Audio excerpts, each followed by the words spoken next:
Thank you so much for tuning in to Morning Live. Now, on Friday, the Ministries of International Relations, Home Affairs and the Police Services held a joint meeting following the violence in KwaZulu-Natal, which took place between South African and foreign nationals.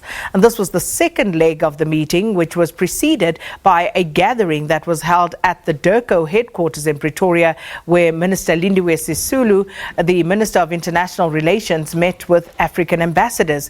Now, Siyabonga Cwele, who's the Minister of Home Affairs, joins me now to talk a little bit more about these meetings and what was resolved. Thanks for coming through, Minister. Thank you. Thank you, Sakina. So, firstly, the crux of these two meetings, how would you describe that?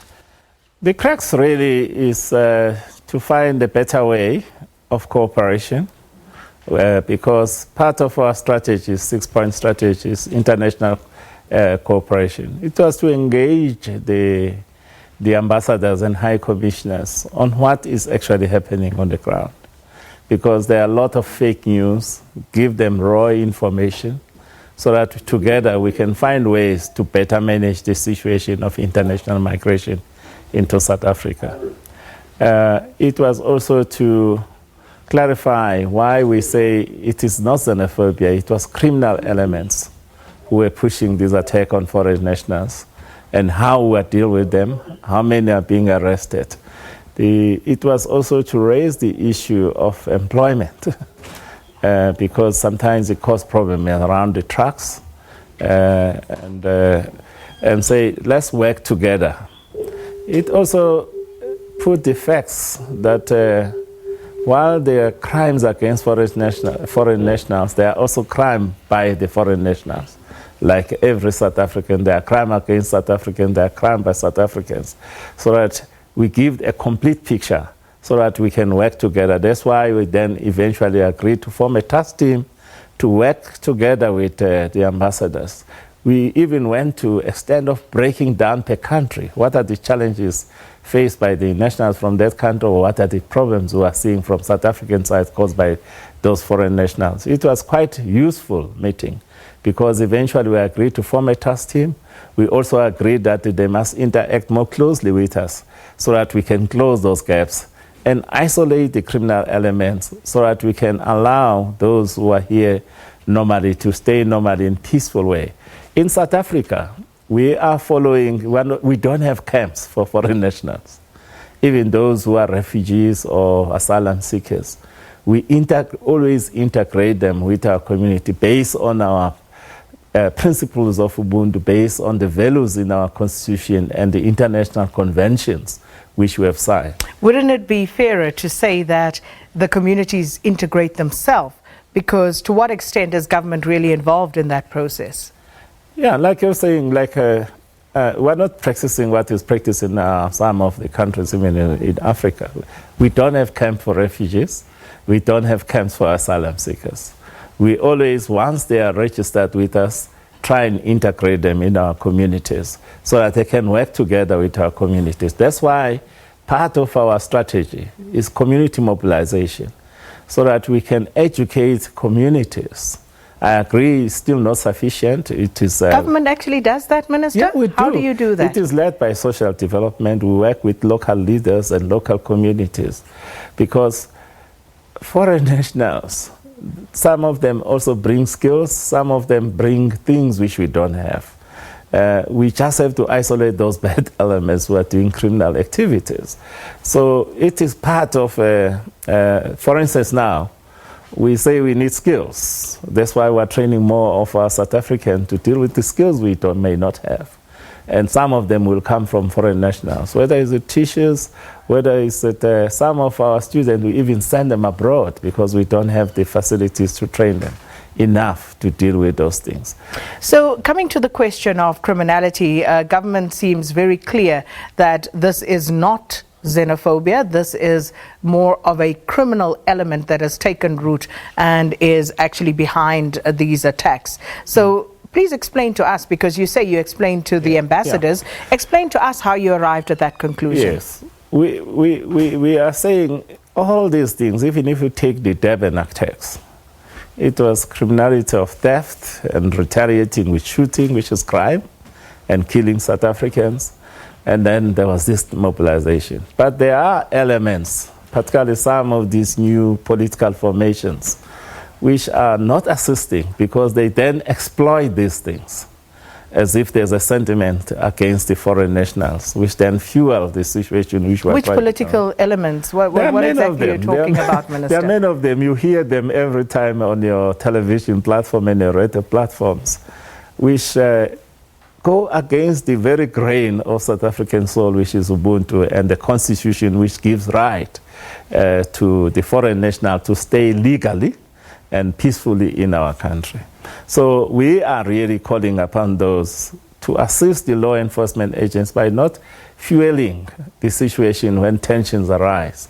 It is a responsibility of every South African that we should calm the tensions so that we can live peacefully with these foreign nationals which are in our country. We also appeal to the foreign nationals that once they are admitted in South Africa, they must observe South African law. They must obey South African law because it is one of the conditions that we allow them to be in, to observe and respect the South African law and the Constitution. Minister, how many documented immigrants do we have in South Africa, and what is your estimate on those who are undocumented? We have quite a large number of foreign nationals who are living in South Africa. And the figures vary because some people come in and others go out. And officially, what are the statistics telling us? The official statistics that there are over 2 million foreign nationals, and it is growing. It's estimated now it'll be around 3 million foreign nationals who are living in South Africa. Quite a number of them are undocumented, and most of them, they come with proper documents. We also have a problem of just overstay. People come to visit and overstay. That's usually every year is about 1 million people. But in terms of asylum seekers or the people who are illegal, we normally find them through our inspections. And when we catch them that they are illegal, they normally apply for either refugee status or asylum seeking. Since 2008, we have had a record of about 1.2 asylum seekers. But that doesn't represent, because most of these people who come illegally, they are smuggled or trafficked into the country. Would you say the South African government has a handle on or has a clear estimate of how many people they are dealing with, both documented and undocumented foreign nationals? Sometimes the figures get exaggerated. For instance, a few years ago, we had this Zimbabwe special dispensation. The commentators and the media, they were saying there are about 4 million or 5 million illegal Zimbabweans in our country. But when we opened it, not more than 280 people since 2010 came forward. And we did... Came forward? Yes. Being the operative phrase? Yes, we came forward, but also we check our deportation. It gives us a very strong correlation of those we actually deport. After following all the processes of appeals, we know that the bulk of the people who claim to be asylum, they come from countries like DRC, Bangladesh, Pakistani, and some from our neighboring countries like Zimbabwe. But we are working with our neighbors to really try to quell the illegal migration. The problem we're having before was that everyone who comes from anywhere traveling down south, once they say they come to South Africa, people will just let them through. Through this international cooperation we have with our neighbors from Kenya, Tanzania, down to our immediate neighbors, we are able now to send back, because they arrest them on their way. Now they are able to send them back. We are continuing to strengthen that international cooperation because it poses not only risk to South Africa, it also poses risk to the whole region. We understand that people really come here to find their economic migrants, most of them. But we are prepared to assist them, but provided they come forward on arrival so that they can be documented. The danger is to remain undocumented because it causes a lot of problems. When people are arrested, we normally rely on our biometrics.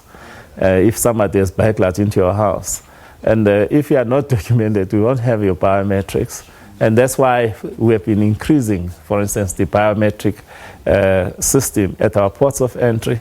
And that's why also we're having our defense force to strategically go to the areas which have been identified as problematic But at the same time, we create what is called community crossing points, because some of these colonial borders divide communities where there's controlled movement of people, whether it's between Botswana and South Africa and Limpopo, whether it's between KwaZulu-Natal and Mozambique. Through those community crossing points, we have managed to reduce a lot of crime. Now, by your own admission, Minister, many of the migrants are economic migrants in a country that is arguably one of the most unequal societies in the world, if not the most unequal society in the world. How do you then deal with that? Because this is one of the issues that keeps coming up, where people talk about perhaps the lack of protectionist policies from the South African government, especially at the lowest level of economic activity. How does government respond to that?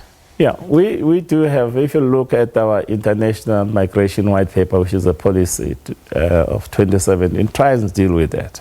But let me come back to the protection of the workers. The workers are protected by our labor laws, particularly Employment Equity Act, which is under Department of Labor. We work very closely with them. What is happening is that we normally have to apply, if we are employing foreign nationals, to see if there are no South Africans who have such skills. Let me take the example of trucks. But let's cut to the chase, Minister. Yeah. We know that's not happening. Yeah, but do the employers you, as the department, have the capacity to actually police that? Yes, the policing capacity is not sufficient. We only got about 750 inspectors from Department of Home Affairs. There are other few inspectors from Department of Labor, but we work together with the police. We do inform interventions and inspections. And when we do these inspections, we do arrest. The people who are deporting is people who come through those arrests. They don't just come voluntarily to us. I tell you, we need to increase that capacity, but we do have. We do it certainly needs to increase, but we're out of time. But I just need to ask you this very quickly. With regard to the 2015 Supreme Court of Appeal judgment about the reopening of the Cape Town Refugee Reception Office, what is the department's stance on that right now? In fact, it shouldn't even be a stance. No, there's a court order in place. Yes. What is going on there? The Cape Town Reception Office is open. We got Maraba staff, Desmond Tutu Center in Pretoria, and also a center in PE, and also are trying to increase these centers. So we always comply with the court orders and international law to assist those who Have you dealt with the capacity constraints there? We are dealing with that. As you know, we are facing economic problem. Every budget is being cut, but with the limited resources, we are able, those centers are operational, and they are being strengthened every day with the capacity. Well, Minister, time's the enemy, but thanks so much for stopping by. All the same, Minister Siyabonga Cwele from the Department of Home Affairs on matters related to border management and foreign nationals in the country. And we saw what was happening last week. Then there were those two meetings, so basically giving us feedback on that process. It's time now for the latest news. Leanne.